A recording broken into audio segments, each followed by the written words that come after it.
Koks geras rytas. Kodėl šiandien gera diena? Nes šiandien penktadienis. Mama, taip, dukrelė.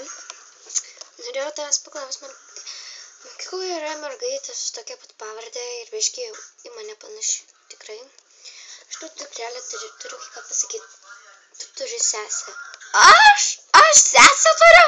Kas per nesąmonė? Taip, tu turi sesę. Jinai mokosi toje pačioje mokykloje kaip ir tu. Aš tikrai nenorėjau, kad tu sužinotum, kad tu turi sesę. Na, negaliu. Ojei. Na, iš tikrųjų, tėtis buvo išsiskyręs. Tiesiog, neišsiskyrė, bet tiesiog mes ilgai su juo nebendraujam. Tikrai jau galėtumėme su juo susitikti. Taip. Eik jam per Skype'ą dabar paskambin. Gal jis prisijungęs? Kodėl aš jį taip pasakiau? Alio, tėt? Labas, dukrelė. Kaip seniai tave mačiau. Aš turiu tau naujienų, tu turi sesę. Aš? Taip, tu turi sesę. Šiandien jūs privalot susitikti mokykloje, tu turi ateiti kartu su mama ir aš kartu su savo ta dukra. Gerai?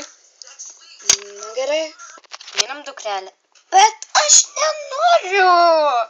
Einam, reikia. Nu gerai. Labas.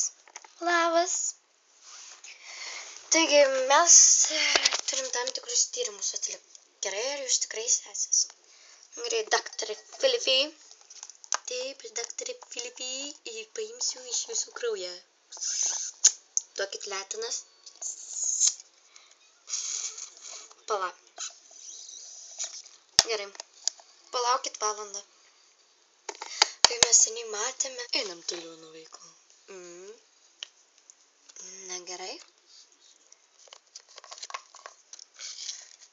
Taigi, kaip mes labai seniai matėmės. Taip. Na, jei mes būsim sesės, tai tu būsi princesė mokyklos. Na gerai. Na, tai mes tikrai seniai matėmės. Ane?